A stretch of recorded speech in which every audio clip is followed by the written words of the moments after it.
أشهد أن لا إله إلا الله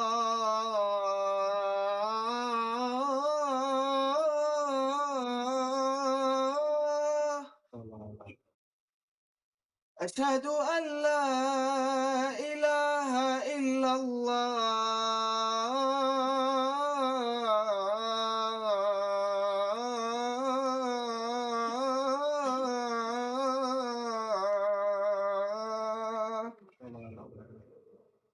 أشهد أن محمدا رسول الله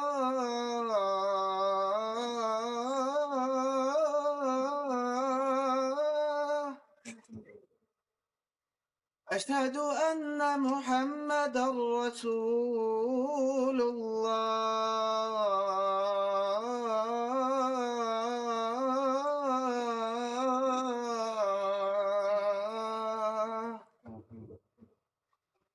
حي على الصلاة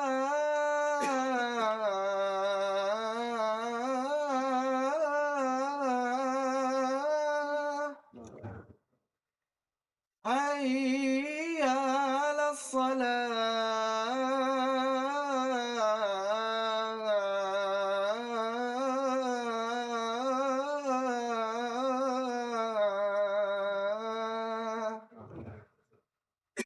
حي على الفلاح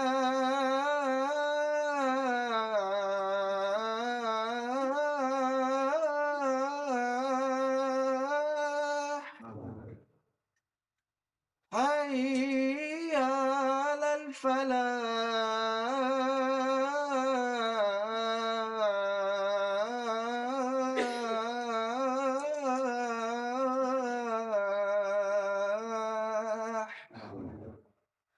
الله أكبر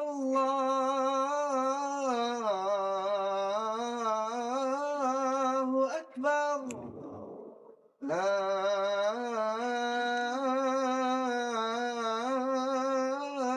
إله إلا الله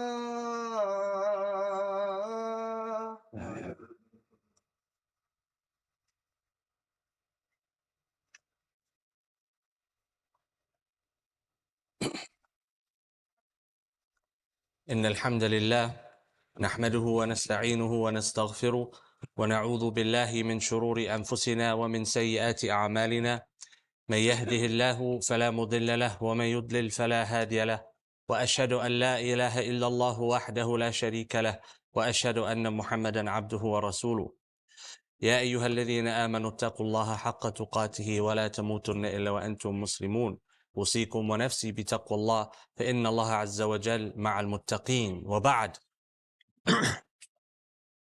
Allah subhanahu wa ta'ala, in an instruction which is clear and direct and precise and to the point, Allah subhanahu wa ta'ala, He says, يَا أَيُّهَا الَّذِينَ آمَنُوا قُوا أَنفُسَكُمْ وَأَهْلِيكُمْ نَارًا.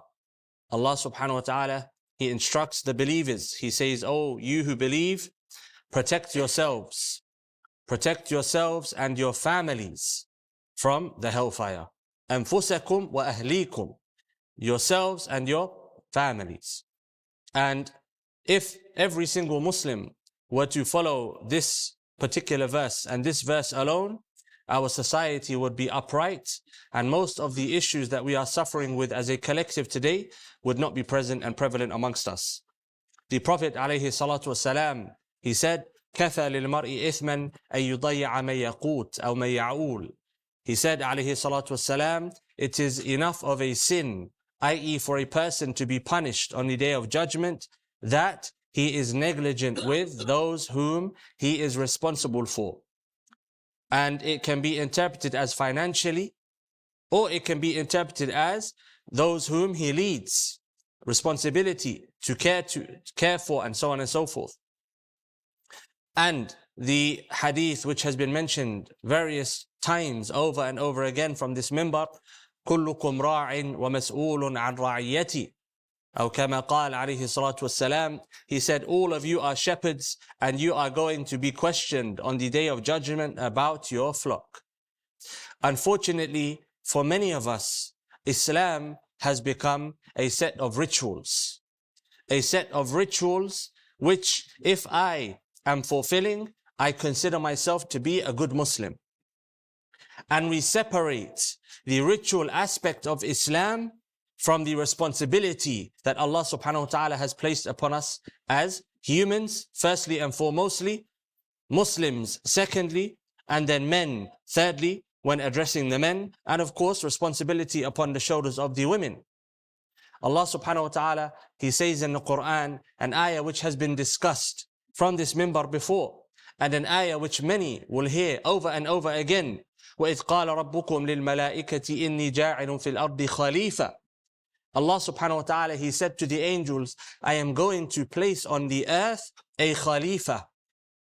And a Khalifa is an individual who deputizes on behalf of someone else, or is responsible for the application of something, a framework. And that is the sole responsibility of man on this earth. That is the sole responsibility. Allah subhanahu wa ta'ala, He informs us that there are two camps. Those who apply the deen after having received revelation, and they are from those who have been saved. And those who are negligent of the deen and do not apply it after having received revelation, and they are the people of hellfire. Two camps. But tying it into the verse which was just mentioned, Khalifa. The first camp, not only do they pray, not only do they fast, not only do they give charity, but they uphold the responsibilities that they have as leaders in their homes, leaders in society, and so on and so forth. And there is an area of home life today, which many of us as Muslims are extremely negligent regarding. And statistics will show this. It's not a Muslim problem. It's a global problem right now, particularly in the western part of the world, because data and statistics and research are more readily available in this part of the world than other parts. What is the problem? Where is the negligence? Smart devices. Smart devices. Online research as of 2023. And for me, when I read these things, I found these things to be shocking. Shocking. But have a listen. As of 2023, so 2 years ago, and we are in a state where things are on the rise, not on the decrease. These statistics have probably risen, not decreased. As of 2023, 24% of a group of children owned a smartphone. In your minds, take a guess. What age were those children? 3 to 4 years old. 24% of 3 to 4-year-olds in the UK owned a smartphone in the year of 2023. This is outrageous. It's outrageous. 26% of 5 to 7-year-olds owned a smartphone in 2023. 60% of 8 to 11-year-olds owned a smartphone in 2023. 60%, over half of those surveyed, owned a smartphone between the ages of 6 to 11 years old. This is gross negligence. Gross negligence. And bear in mind, between the ages of 3 to 7, we said about 24 to 26% of that population owned a smartphone. 3/4 of that population owned a smart tablet. So you had 75% of 3 to 7-year-olds had access to a smart device, regardless the size of the screen, tablet or phone. And of course, as we would expect, the number significantly rose when children reached the age of 12 years old. Between the age of 12 to 15, 96% of children surveyed owned a smartphone. And this is a real problem. It is a real problem. Why? There are extreme risks related to children and adolescents accessing smart devices. And the first risk I'm going to discuss, inshallah, in more detail after the holidays when children are not present. And so be forewarned. The first Jum'ah after the holidays that I give, it is going to be a khutbah which is not suitable for children. Because this issue has to be addressed. It is a pandemic. It is. But I'm going to talk about it using language I hope is sensitive to some of the younger listeners. Illicit material. The first risk with smart devices, the access of illicit material. And just to give you some insight, a quarter of 16 to 21-year-olds were first exposed to such illicit material in primary school. In primary school. A survey was taken, and based upon the survey, estimations place 84% of the UK population using such illicit material, with, I believe, half of that percentage using it on a weekly basis. And what is very scary, when you go into the number of children that have been cited, and you go into the statistics regarding children and the use of such illicit material, very high numbers, with some children being exposed to it as young as 8 years old. 8 years old. And as I mentioned, I'm going to go into the details, inshallah. But just to close off this section, 75% of parents surveyed believed that their children have never been exposed or have never had access to such material. 75%. And 90% of traffic to those websites and those videos and mediums, etc., where do you think it takes place on? The smartphone. The smartphone, 90%. And so when you give your child a smartphone, when you give your pubescent child a smartphone, you are giving them a world into such risk. And the consequences are long-lasting. The consequences are extremely long-lasting. It leads to emotional issues, psychological issues, marital issues, relationship issues, self-esteem issues, spiritual issues. The research is quite vast. The second risk,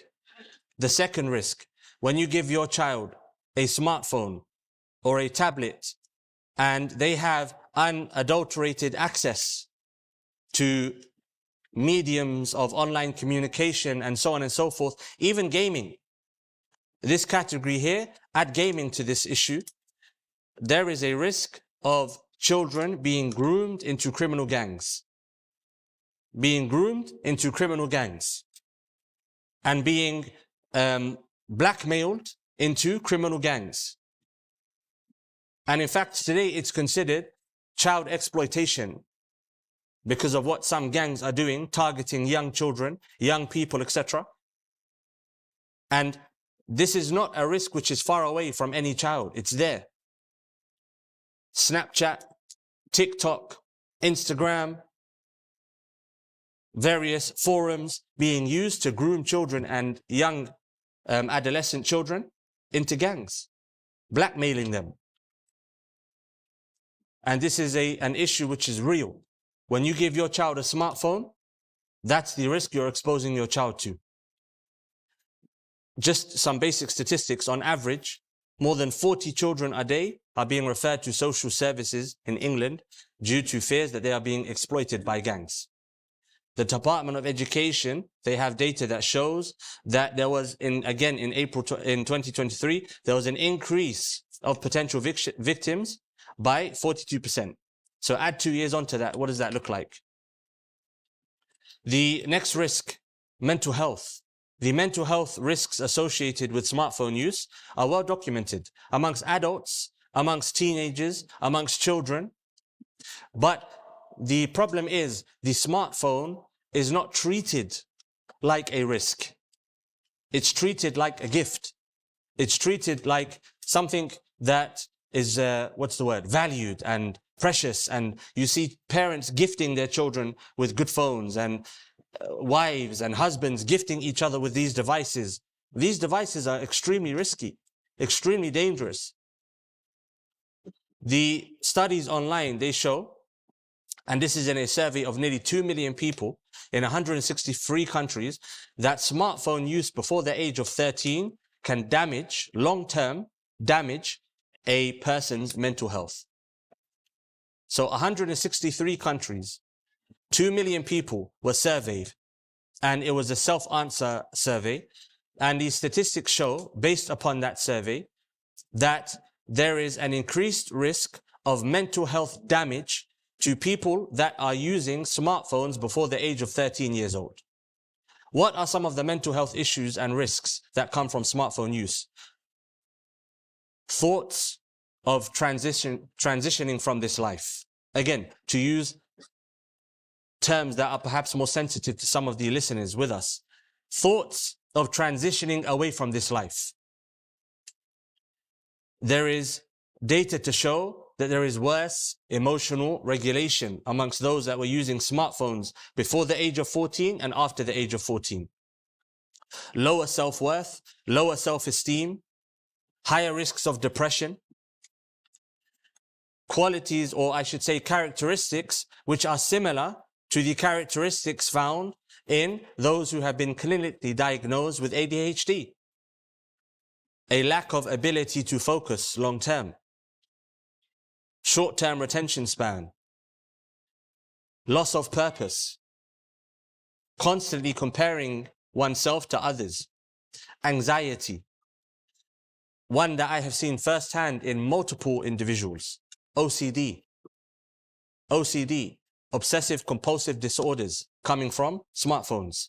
Why? Because the person has the constant ability to research, to look up, to ask questions, which leads to constant self-guessing, self-doubting, questioning oneself about the validity of this or the validity of that. The third risk that I would like to highlight, social media in and of itself.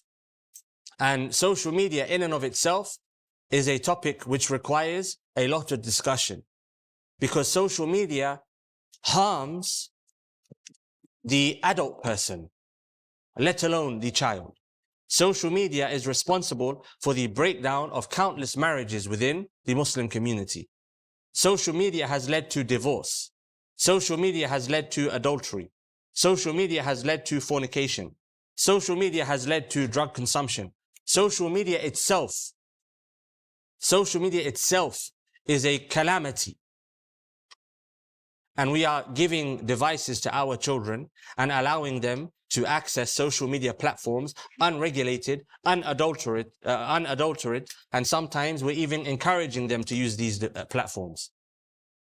Some of the harms that come from social media, and you can put two and two together, self-esteem issues. And this is particularly with young girls. Depression, exposure to dangerous world views, philosophies, ideologies, and so on and so forth.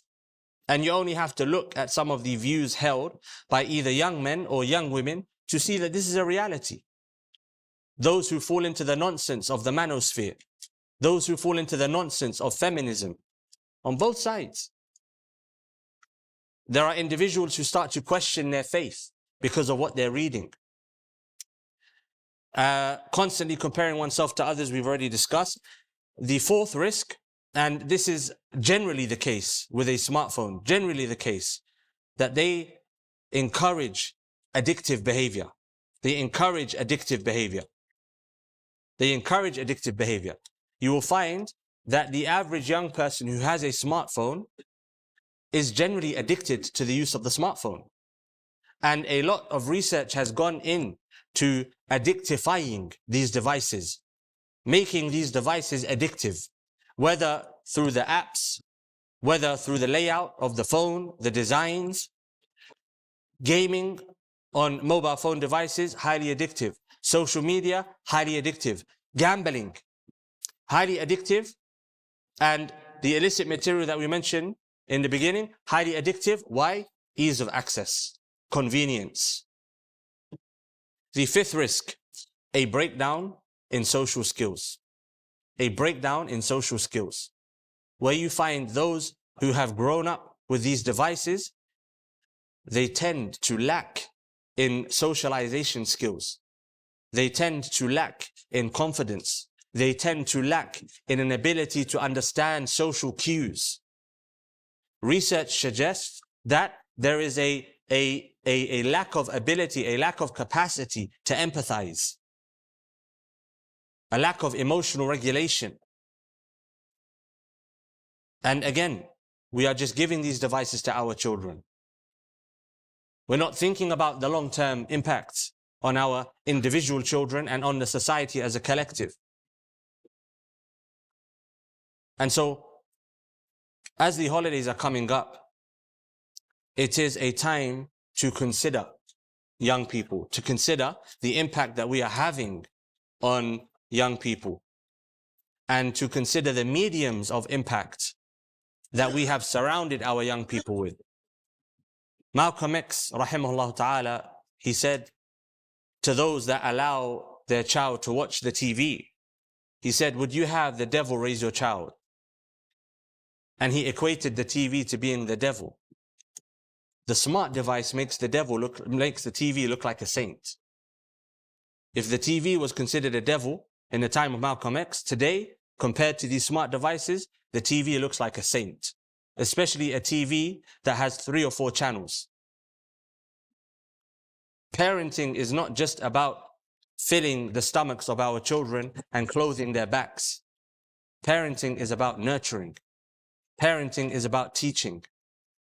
Parenting is about conditioning. Ibn al-Qayyim rahimahullah ta'ala, he said, generally speaking, the corruption of the children usually comes from the corruption of the parents. He said, the corruption of the children usually comes from the corruption of the parents.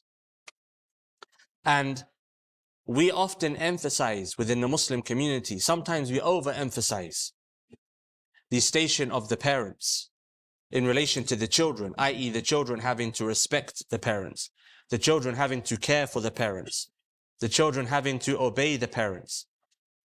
But just as important as the station of the parents is the station of the children during their formative years. Just as I am going to be questioned on Yawm al-Qiyamah about the way I treat my parents in old age, my parents are going to be questioned about me on Yawm al-Qiyamah, the way they raised me, the way they taught me. And there are some amongst us, we are negligent in our homes. But alhamdulillah, at least we're in our homes, there is the opportunity to rectify things.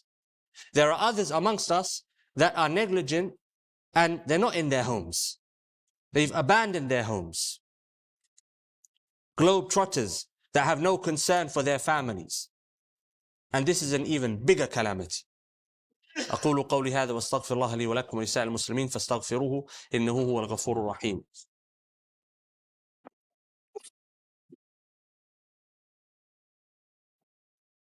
الحمد لله وحده صلوات ربي وسلامه على أشرف الأنبياء ومن تبعه وبعد. What do we do? Number one, we regulate our own smartphone use. We regulate our own smartphone use. Children, they emulate. The human is an emulation of other humans. The Prophet alayhi salatu salam, he said, "Al-mar'u ala dini khalilihi falyanzur man yukhalil." Or kama qala alayhi salatu salam, he said, a person is upon the deen of his khalil, the person whom he is close to and loves. And so let a person look to whom he takes as a close companion. Why? Because you will emulate them. The first people that a person emulates in their life, their parents, their older siblings, their uncles, their aunties, their guardians, those who are raising them. They are the first that they look to. They are the first that they emulate. They are the first that they copy. And so if your child sees you at home all day long on a smartphone, they are going to grow up thinking that that is normal behavior. If your child sees you in conversation with them, they're talking to you and you're looking at your smartphone, they are going to assume that to be normal behavior. If your child sees you over-consuming, and an issue here that has to be addressed, utilize, or I should say, wasting our time watching videos, TikTok videos, shorts, Instagram clips. Perhaps in moderation, 1 or 2 if they're beneficial. But if my child sees me constantly watching these things, they're going to grow up and do the same. And Allah knows best what tomorrow's social media platforms will look like. So the first thing that we have to do, regulate our own smartphone use. The second thing, if you have a young child, do not give them a smartphone. Do not give them a smartphone until at least their mid-teens. Until at least their mid-teens. And equip them with the ability to regulate. And even with the ability to self-regulate, the smartphone is a device which is extremely difficult for you to regulate with. Why? Because it has been designed to break your ability to regulate and self-regulate. And so number one, regulate yourself. Number two, do not give your child a smart device until at least the age of 15, 16. If you can delay it further, 18, do so. Number three, if you have given your child a smartphone and your child is under the age of 16 years old, consider taking the phone away from the child. Consider taking the phone away from the child, especially if your child is under 11. Especially if your child is under 11. Replace it. Get, as they like to call them, a dumb phone or a burner phone. Communication does not need to be via a screen. Call and explain to your child. Educate your child. Educate your child about the dangers of the online world. And do so in a way which is sensitive to their age, of course. You do not want to expose them to that which they have not yet been exposed to. But take this issue seriously. We worry about the world outside, but yet we are giving our children access to the entire world through the palms of their hand. We are giving children access to the entire world. And you only have to step outside and you see children in buggies with smart devices in their hands. Mothers or fathers with their child on the bus and the child is scrolling or watching a video. This is not acceptable of a Muslim community. We have to fix this and address this. If we can address this, we are saving a large amount of effort and work that will need to be done in the future to undo the consequences of these smart devices today. And do not take this matter lightly. Do not take this matter lightly. I have seen with my own two eyes, heard with my own two ears, multiple cases, multiple incidences of lives that were put into disarray because of the smartphone. And I'm talking about young lives, children, young lives. And it is very difficult sometimes to cure. It's much, much, much easier to prevent. And for the men, for the women who may face pressure from their children, be a man and say no. Put your foot down and say no. To the mother who feels the pressure of her child constantly asking, say no. You have a right to say no. The doctor has to administer the medicine that the patient does not like for the sake of the patient's well-being. Likewise, the mother and the father. You have to administer sometimes that which the child does not like, take things away from the child, say no to the child, and in the future the child will look back and they'll say thank you. May Allah subhanahu wa ta'ala protect our eyes and our ears and our hearts from the filth that we can potentially be exposed to online. May Allah subhanahu wa ta'ala make us good role models in our households. May Allah subhanahu wa ta'ala guide our families, our children, the children of the Muslimin. May Allah subhanahu wa ta'ala cure those who have been affected and have developed ailments and illnesses due to the digital age. May Allah subhanahu wa ta'ala allow us to be strong in our homes and follow the example of the Prophet alayhi salatu salam.